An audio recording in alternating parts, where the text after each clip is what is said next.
కవినై కవితనై భార్యనై భర్తనై కవినై కవితనై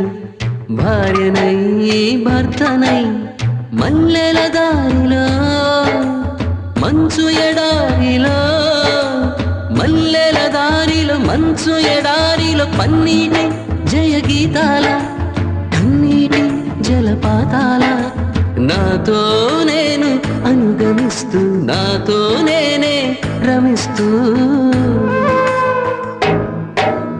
ఒంటరినై అనవరతం